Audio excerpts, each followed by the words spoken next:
there is unfortunately a huge amount of uncertainty right now that is affecting boardrooms and investors.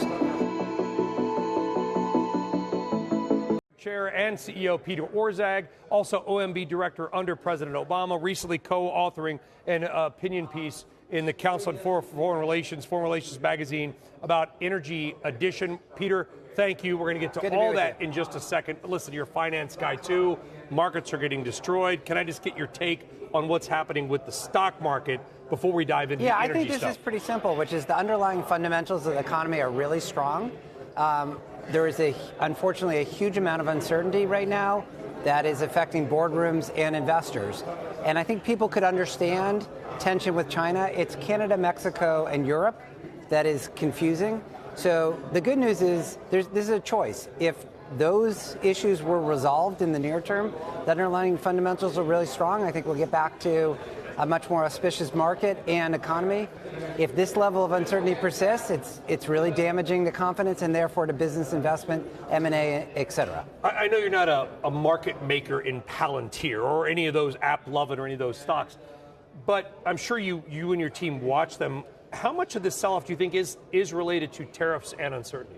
I think a lot of it. And again, it's specific about what, tariffs in areas that people hadn't anticipated, on, off. So a big part of it's uncertainty, but there's also a part, look, a 25% tariff on Canada and Mexico would have significant economic effects inside the United States. So it's partly the uncertainty and it's partly, wait, are we really doing that? Well, we interviewed the Secretary of Energy earlier, and he said, listen, this is all part of a negotiating tact, and kind of echoing your point, Peter, which is this can be turned off as easily as it was turned on. Do you find some hope in that once there is a solution? This is the hope here, or this is why this is actually quite promising if it's resolved in the near term, which is, again, it would be much more challenging if this were reflecting some big imbalance in the economy or some fundamental challenge for U.S. productivity. That's not the case. Instead, this has been, created over the past couple months. It could be uncreated, and then we could be back to the races. So if the tariffs are ultimately levied, we get a 25% tariff on Canadian energy coming into the United States, or 15%, whatever the number is. Will that have a deleterious effect on the American economy? At those levels, I think there is a deleterious effect, but that's being exacerbated right now by uncertainty about whether or not is that what's going to happen. So there's one thing, we don't know what to plan for, and then the second thing is, once you know what to plan for, yes, tariffs at that kind of level, that would not be good for U.S. economic performance. Well, I appreciate you veering off, because my first question was going to be a very simple one, which is, why is Peter Orszag here? This is an energy conference, Peter. You're the CEO of Lazard. So first of all, we have a huge presence here in Houston. M&A in energy is a big deal. We have a stellar team. That's point one. Point two is energy is foundational and fundamental to economic growth. All the things we were just talking about, the economy, inflation, those are driven by energy, let alone the future of AI. And then third, we have long been a thought leader in this field. We've published the levelized cost of energy studies that have gotten a lot of attention. And as you mentioned, I just co-authored a piece with Dan Yergin in Foreign Affairs, continuing that tradition of trying to provide thought leadership on energy because it's such an important sector. President Trump hitting Canada and Mexico with 25% tariffs on imports to the United States. Canada responded with 25% tariffs on about $20 billion worth of U.S. imports and more than $80 billion additional dollars worth of imported goods in about 3 weeks if the new U.S. tariffs are still in place. Joining us now, David McKay, President and CEO of Royal Bank of Canada, which has $982 billion in assets under management. What's your S&P target? That's not why you're here, is it? No, it's not why you're here. Do you know what your analysts are thinking? Do we talk about that? It's all up in the air right now based on what's going on in the geopolitical world. What do you think is the rationale? And the stated reasons for this with Canada, you were talking off camera how obviously Canada is very close to the United States in terms of trade, friendship, history, and everything else. Do you think it's fentanyl? Do you buy that?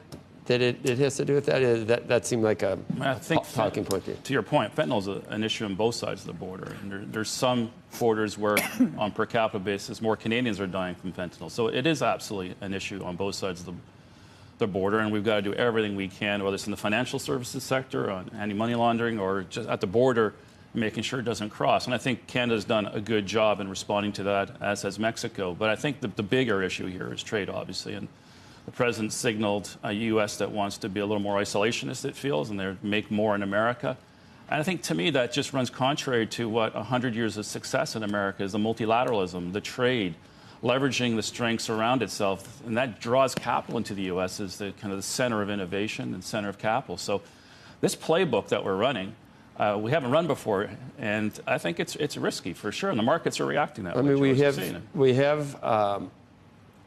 we have had NAFTA, we've had a renegotiated NAFTA under USMCA, so there are things around the edges that maybe aren't perfect. Otherwise, we wouldn't need these trade deals to even things out. Do you think Canada at this point does anything unfair in terms of trade and tariffs prior to what we're seeing right now that would cause President Trump to look up and say, I don't like this, whether it's dairy or lumber or what's the most egregious things do you think? Well, let's start with the facts that the balance of the trade agreement is $400 billion go back and forth each way each year. Almost $500 billion. So trade is balanced, and therefore that's the most important message. There's not one side, whereas the deficit that America sees with Mexico or China, trade is balanced, and that's the most important. In every trade agreement, what's he talking about? Some winners, some losers. So, but when you start with balanced trade, it's good for both sides. When he says we're subsidizing Canada to the tune of $200 billion every year, what number is he referring to? There's not an imbalance? We don't know. Trade is balanced between the two countries at the end of the day. So, and trade deficit's not a subsidization as it is, because there's benefits that accrue each way. You can take that excess capital and reinvest it in another part of your economy if you're not making that specific item. So it's the uncertainty, Joe, that this creates, right? What does he want? What could Canada do? What could Canada do other than the fentanyl?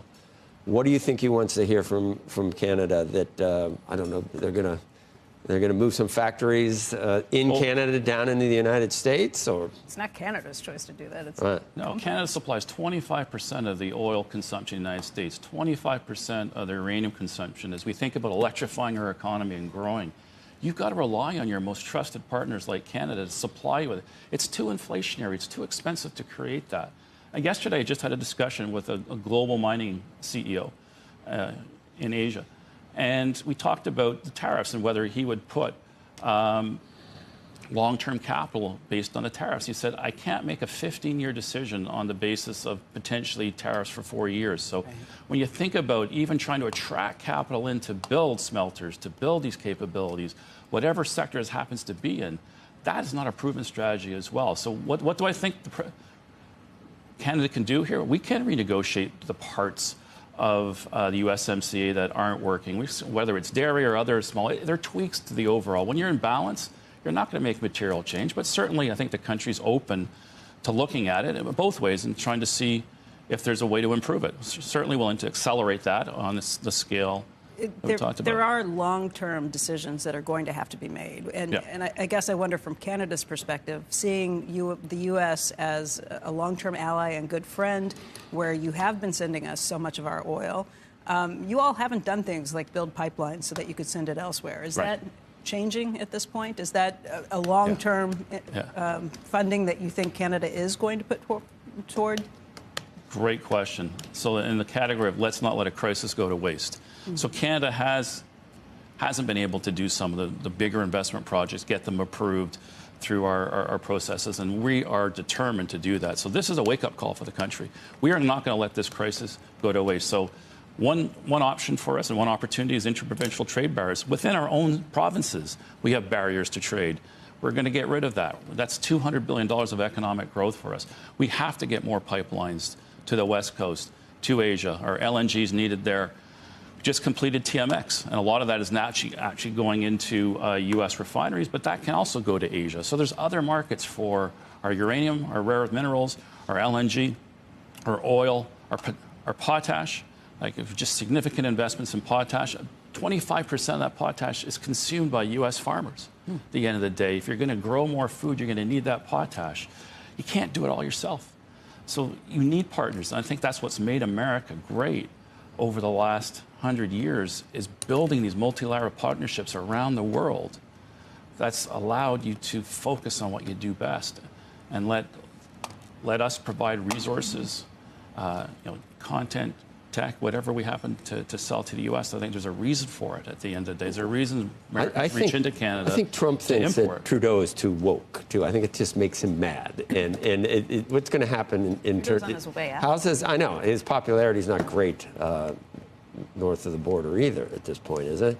Well, we're going through an election process now. So the Democratic process will take its form. We're going to elect a new leader of the Liberal Party. They'll immediately become prime minister, and then we expect them to call an election sometime within the next 6 months, but maybe as soon as a couple of weeks from now. And we'll go through that democratic process, and we'll choose a new leader for the country. And we'll have to move these policies forward to really prosper in the long term. And there's so much that Canada has: resources, great universities, great people, access to market, free trade agreements with multiple countries, not just the U.S., Asia, Europe. So as we think about this, is an opportunity for Canada to diversify what it does really, really well. So we will find new markets for our products, but we still view America as our closest partner. There's so much we can do together.